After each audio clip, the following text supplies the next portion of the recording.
Hey, mga katsuda, tanghalian na. Tara nang magsipagkainan na kayo. Oo, kay tanghali na diday. Mainit ngayon. Dahil dyan, napachismis tuloy ako. Kasi nga, chinismis ko sa inyo. Si kapatid. Oo, kaya tara na mag-chismis. Kikahan. Ayun nga. Kasi, kinikismis ko si kapatid. Napakahilig niya sa sando. Pag napunta yan, galing sa trabaho, lagi yan nakasando. Hindi lang sando, dutungan na yan. Ang nipis na, ay sobra, pampalamig daw yan, kasi nga sobrang init. Tapos, araw-araw pa niyang suot yan.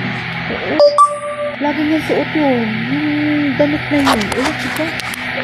Ilang taong dekada na ata.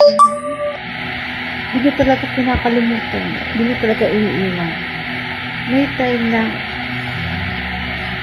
pag alam niya bago siya umalis sa trabaho, inaano niya yan, binababad niya.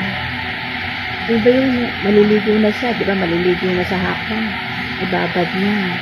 Tapos, bago siya umalis, sasampay niya na yung damit. Napaka-paborito na talaga yung damit na yun. Dupungan na yan. Oo. Pwede naman bumili ng sando. Yung mga mumurahing sando. Diba? At least, nakabili na nila. Kaya nagtatrabaho man siya. Oo. Aso siya. Hindi siya talaga basta-basta nabili ng sando. Mga t-shirt ang binibili niya pang trabaho. Pero yung pambahay na dapat isuot pantulog o pag nasa bahay lang siya. Siday, isa lang talaga ang hahanapin sa akin lagi. Once na nawala yung t-shirt ay yung sando na yun sa kanyang sabitan, minsan nakahang lang. Kailangan hanapin ko pa, di ko may problema ko pa yung Diba naman sando niya po problemahin ko pa. Hindi naman umuha ng ibang sando dyan. Ayaw niya. Ayun talaga pinakagusto niya. Ano ko ba dyan? Paborito niya yan. Kita niyo naman. Kita niyo naman. Ang kanyang sando. Ayun ko ba? Hanap ka pa. Buti na lang nasa likod lang yun. At sa harap, wala naman. Puro lang sa likod. Kasi nga, sobrang init dyan.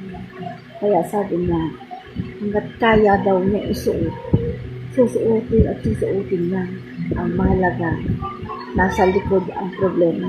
Pero wala na pinaproblema kasi hindi ko lang naman daw siya sa loob ng bahay.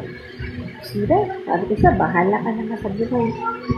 Ayaw, ang hilig-hilig niyang bumili mag-order ng mga t-shirt, sando, sa makabili. Gusto daw niya, sabi na sa bahay lang naman daw. Kaya wala nang problema. Kasi bahala ka naman sa buhay. Halo ka talaga kapatid. Halo ka talaga.